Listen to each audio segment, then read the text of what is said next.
All right, let's talk about the nervous system. Here we go.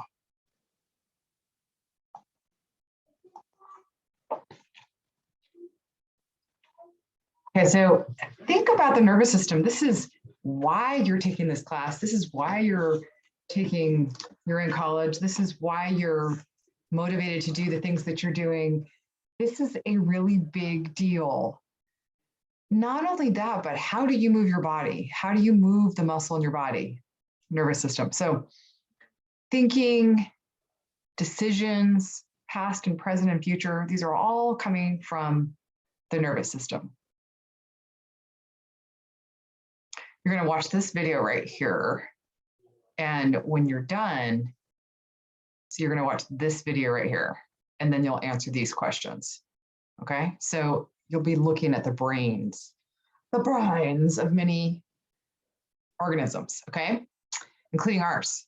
It'll be fun. Okay. All right.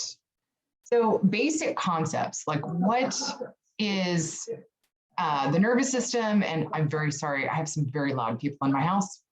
What's the function of the nervous system? I'm going to just talk loud because there's yelling going on. Go over parts of the neuron. Okay. All right. So the nervous system and nerves, they have different types of neurons. But neurons all have these parts to them. So they have a cell body, which has a nucleus in it. They also have dendrites. That's where they receive information from other neurons in the form of neurotransmitter. You might have heard of serotonin, dopamine, GABA. These are all neurotransmitters. And they would be received on these little hands called dendrites. The axon is where the nerve impulse is going to be sent. Okay, so if it's sent to one of your muscles out here, it'll be sent all along there. And then at the end, we call that a synapse. At the end of this neuron, there's a synapse where this neuron will connect to either another neuron or to muscle or to whatever, the gland. Okay. Let's see here. Different types of neurons. There are different types of neurons. There are sensory, motor, and interneurons. And let's see what the next slide looks like.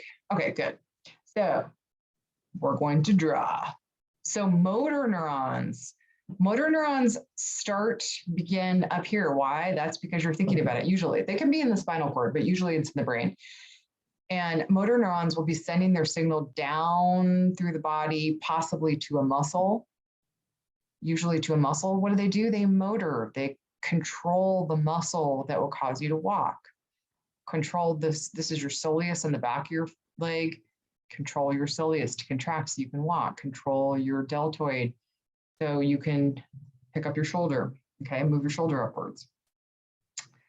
So motor neurons, the information is traveling from the brain, spinal cord, out into the peripheral nervous system. So I just used another term, the peripheral nervous system, to describe motor neurons. They start in the central nervous system and they move into the peripheral nervous system. All right. Okay. Sensory neurons travel from the PNS, from the peripheral nervous system, and they go up, carry their information to the central nervous system. What do? They carry a sensation, pain, itch, tickle. And for special sensation, they might carry something like smell, sight. We'll talk about those more. But all of these sensations would be from the peripheral nervous system outside of the brain and spinal cord, carried to the brain and spinal cord to say, hey, there's pain happening, there's hot temperature, there's whatever that sensation is, okay? So they're traveling from the PNS to the CNS. Okay. Interneurons are neurons that live entirely inside the CNS, the central nervous system. So you have billions of neurons that live just in your brain or just in your spinal cord.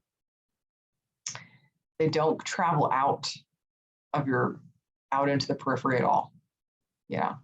No problem. Interneurons. Okay, are nerves different than neurons? Yes. Nerves are out in the PNS and they're just carrying their axons. They're axons. They're not cell bodies, they're axons. So they're out here. They're outside of the spinal cord. They're outside of the brain. And one of the cool things is that you can rebuild your axon. So if you have a surgery, then you get nerves that get cut, like you feel numb for a little while, but after a while, the sensation grows back. It's because the cell bodies, the neuron cell bodies, they're still in the CNS. You just cut the axon. So if you cut an axon, so nerves are axons. If you cut axons, a lot of times they'll grow back. So when you have a spinal cord injury, you actually are injuring the cell bodies because it's the CNS. But when you have an injury out here, often the feeling will come back because they're nerves, they're not neurons, okay? Cool. Okay, what is a gyrus? A gyrus is the folding, the bulging on the brain. And the more folding there is, the more surface area, the more neurons, okay? That's sort of the short of it. Now, having a big brain, if you're a dinosaur and you have a big brain, you have a big dinosaur, your brain is relative to your body, right? So a rat can't have a huge, I mean, I'm not saying rats have, this isn't Spanish because that's all I could find that was free. But this is cats. But having a big brain, it's relative to the size of the animal, obviously. Okay, so elephants, they are big and they do have big brains. Yeah. Here's the human. Golfinho. I'm not sure. That's a dolphin, I think. So dolphins have really big brains and they have lots and lots of folding, lots and lots of gyri. Okay. Compare the major regions. Okay, so the regions you'll be doing in lab, but this region back here is for balance. That's the cerebellum. You hardly see it back here on the humans. Here it is on the dolphin. The gorilla's down here. Macaco. I think that's a type of. It's a type of monkey. What kind? Anyway, they have it's some sort of monkey, but it's back here. That's their cerebellum, the part that keeps balance. Here's the cat. Hard to see it in the rat. Okay. What else? This big part of the brain, here it is on the elephant. This is called the cerebrum, and this part is the part where you make decisions and just make decisions and morals and past and future and that sort of thing. Okay. All right. Very good. We are good there. Okay, so now we're looking at the cerebrum. Okay, so this is just the cerebrum, and we're looking at humans, and we're saying which lobes do certain activities take place inside the brain? All right, first thing we need to do is outline the different lobes, and I'm going to do that in red. Okay, so this is called the frontal lobe. That's in red. In yellow is called the parietal lobe. I guess it's there blue. I should color it blue. Let's do it blue. So blue is parietal.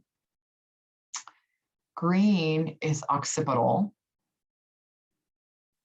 And the temporal lobe, they're doing kind of what are they doing it as an orange? And then temporal's down here. All right. And we're going to compare the different places for what they do, what's their function. Okay, so questions are, where does anxiety arise? Anxiety, past, future, consequences all arise in the frontal lobe. Okay. Where do motor activities, and it's not just motor, it's learned motor activities. So things like typing, if you play a sport, it's that muscle memory. If you play basketball, you're a better basketball player than somebody that's never played it. Or if you're a dancer, you know the dance moves. So those learned motor activities, they also begin, it's right over here, but they also begin in the frontal. Where is the speech center? Where is the speech center? It actually has a couple different places. So the speech center, there's two of them. One's here and one's here. So understanding speech is in the temporal lobe, Wernicke's, and then producing the speech is in the motor. Sorry, is in the frontal up here. It is motor, motoring your speech. Okay, so two different spots. And where does general sensation occur? Like I have pain, itch, tickle, temperature. That occurs in the parietal lobe, right here in the parietal lobe. Okay, and what is the limbic system? Where is it? How does it work? Okay, the limbic system is deep to all of this. It's underneath all of this. So we'd have to move back a slide or two. It's deep, it's under the cerebrum. Yeah, we can't see it here either. We have to take all this stuff off. I might have a good slide for that. Or I don't. Okay, well, it occurs, we'll just say it occurs way deep inside your brain. And what is it? It's sort of the primitive part of you. It's emotions. Sometimes it has to do with smell. It's a place of where memories are stored. And that's why we know that memory and emotions go together, because they're in this place called the limbic system. And what's crazy is it's a very primitive part of you. And guess who else has it? Everybody. So birds have a limbic system. We know that they're very emotional. And even reptiles have a limbic system. So everybody has some sort of, they may not be real smart. Certain animals may not be smart, but they certainly have emotions because they have this limbic system. So they can experience, especially if they're parents and they take good care of their babies, which we will talk about parental care at the end of this class. But when the parents take care of the babies, especially if they have a decent sized limbic system, they do suffer when the babies die. Yep, it's not fun. Okay, this is called the homunculus. Where are we? Okay, we are on the second page. All right. It says, look at the homunculus. It says, where does general sensation occur? And look at the homunculus of sensation and motor. That's what you're looking at right here. How many neurons are associated with sensation in our body? Okay, so what we have over here, let's do the motor first. Motor meaning controlling skeletal muscle, controlling muscle out here, okay? So this strip is the part of the brain, it's in the frontal area, that controls skeletal muscle. And this is showing you, without, we took all the bumps out, it's showing you how many neurons are in each area along the brain. How many neurons are in each area along the brain? And so you actually have a lot of neurons controlling, we call this fine motor control. You have a lot of neurons controlling your fingers, the muscles of your fingers, and actually the muscles of your eye as well, the muscles of your mouth as well. This is genitals, I think, down here. Maybe. Perhaps. But if you look at the muscles of the trunk, there's much less motor control. So there's less neurons. There's less neurons that control those. So you can't make a Picasso out with the muscles of your leg. Okay, isn't that interesting? And on the other side, we do sensation. Okay, sensation. So same thing, it's back here in the parietal area, parietal lobe. But this is if we stretch out that whole parietal lobe, how many neurons for feeling, for sensation in an area? We have less feeling on our legs than we do on our fingertips. Our mouths have way more feeling than our elbows. Okay, that makes sense? So we have more neurons for feeling on our face and our mouth than we do on our elbows. Yeah, very cool how our brain works.